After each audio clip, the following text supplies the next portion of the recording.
संविधान के तहत सरदार साहब ही देश के प्रधानमंत्री बनते हैं। लेकिन लोकतंत्र में श्रद्धा नहीं, खुद के संविधान पर विश्वास नहीं, खुद के ही संविधान को स्वीकारना नहीं, और सरदार साहब देश के प्रधानमंत्री नहीं बन सके और ये बैठ गए। जो लोग अपनी पार्टी के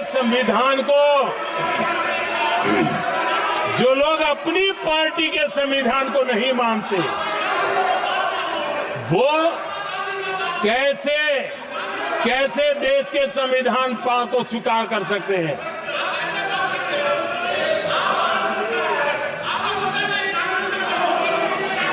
आदरणीय सभापति जी,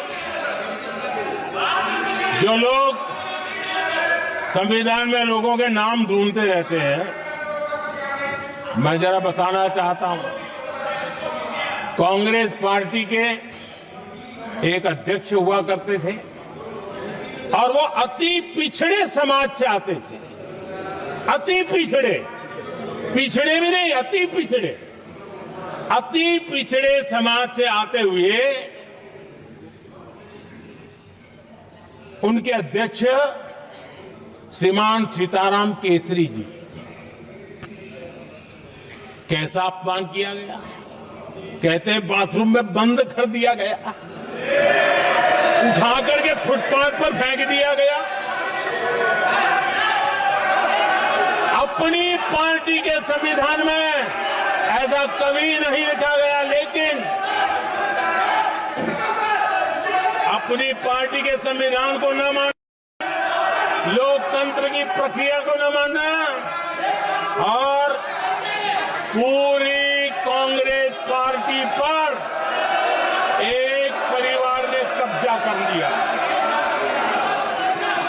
लोकतंत्र को नकार दिया। आदरणीय सभापति जी,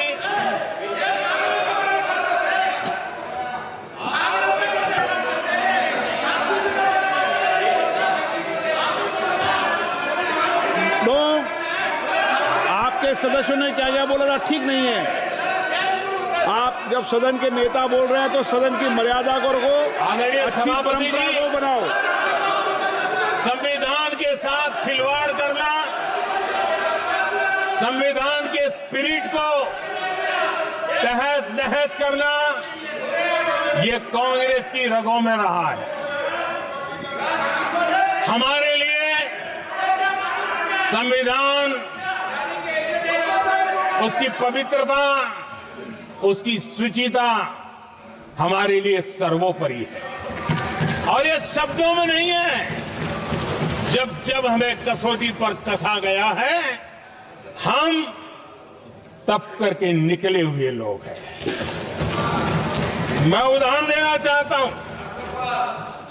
1996 में सबसे बड़े दल के रूप में भारतीय जनता पार्टी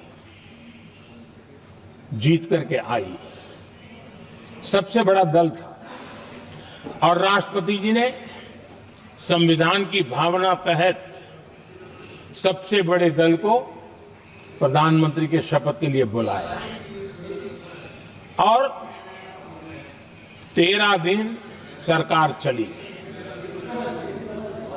अगर हमें संविधान के स्पिरिट के प्रति हमारा भावना न होती, तो हम भी ये बांटो, वो बांटो, ये दे दो, वो दे दो, इसको डिप्टी पीएम बना दो, इसको ढिकना बना दो, हम भी सत्ता सुख भोग सकते थे। लेकिन अटल जी ने सौदेबाजी का रास्ता नहीं चुना, संविधान के सम्मान का रास्ता चुना, और 13 दिन के बाद इस्तीफा देना स्वीकार कर दिया। ये ऊंचाई है हमारी लोकतंत्र की। इतना ही नहीं, 1998 में एनडीए की सरकार थी, सरकार चल रही थी, लेकिन कुछ लोगों को हम नहीं तो कोई नहीं, ये जो एक परिवार का खेल चला है, अटल जी की सरकार को अस्थिर करने के लिए खेल चले गए। वोट हुआ खरीद फरोख्त तब भी हो सकती थी, बाजार में माल तब भी बिकता था, लेकिन संविधान की भावना के प्रति समर्पित अटल बिहारी वाजपेयी जी की सरकार ने एक वोट से हारना पसंद किया, इस्तीफा दिया, लेकिन असंवैधानिक कोई कृत्य नहीं किया। ये हमारा इतिहास है, ये हमारे संस्कार है, ये हमारी परंपरा है। और दूसरी तरफ अदालत ने भी जिस पर थप्पा मार दिया, कैश फॉर वोट का कांड, एक लघुमती सरकार को बचाने के लिए संसद में नोटों के ढेर साक्ष्य के रूप में रखे गए, असंवैधानिक तरीका। सरकार बचाने के लिए भारत के लोकतंत्र की भावना को बाजार बना दिया गया, वोट खरीदे गए। आदरणीय सभापति जी, 90 के दशक में कई सांसदों को रिश्वत देने का पाप, यह संविधान की भावना थी। क्या 140 करोड़ वासियों के मन में जो लोकतंत्र पनपा है, उस लोकतंत्र के साथ यह खिलवाड़?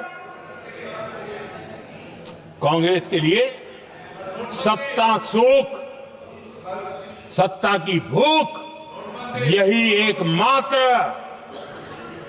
कांग्रेस का इतिहास है, कांग्रेस का वर्तमान है। आदरणीय सभापति जी, 2014 के बाद एनडीए को सेवा का मौका मिला, संविधान और लोकतंत्र को मजबूती मिली। ये पुरानी जो बीमारियों थी, उस बीमारी से मुक्ति का हमने एक अभियान चलाया। बीते 10 साल यहां से पूछा गया, हमने भी संविधान संशोधन किए। जी हां, हमने भी संविधान संशोधन किए हैं, देश की एकता के लिए, देश की अखंडता के लिए, देश के उज्जवल भविष्य के लिए और संविधान की भावना के प्रति पूर्ण समर्पण के साथ किए हैं। हमने संविधान संशोधन किया, क्यों किया? इस देश का ओबीसी समाज तीन दशक से ओबीसी कमीशन को संवैधानिक दर्जा देने के लिए मांग कर रहा है। ओबीसी के सम्मान के लिए, उसको संवैधानिक दर्जा देने के लिए हमने संविधान संशोधन किया है। हमें गर्व है ये करने का। समाज के दबे कुचले लोगों को उनके साथ खड़े होना, ये हम अपना कर्तव्य मानते हैं, इसलिए संविधान संशोधन किया। आदरणीय सभापति जी, इस देश में एक बहुत बड़ा वर्ग था, वो किसी भी जाति में क्यों न जन्मा हो, लेकिन गरीबी के कारण अवसरों को वो पा नहीं सकता था, आगे बढ़ नहीं सकता था। और इसलिए उसने असंतोष की ज्वाला भड़क रही थी और सबकी मांग रहती थी, कोई निर्णय नहीं करता था। हमने संविधान संशोधन किया, सामान्य जन के, गरीब परिवार के 10% आरक्षण का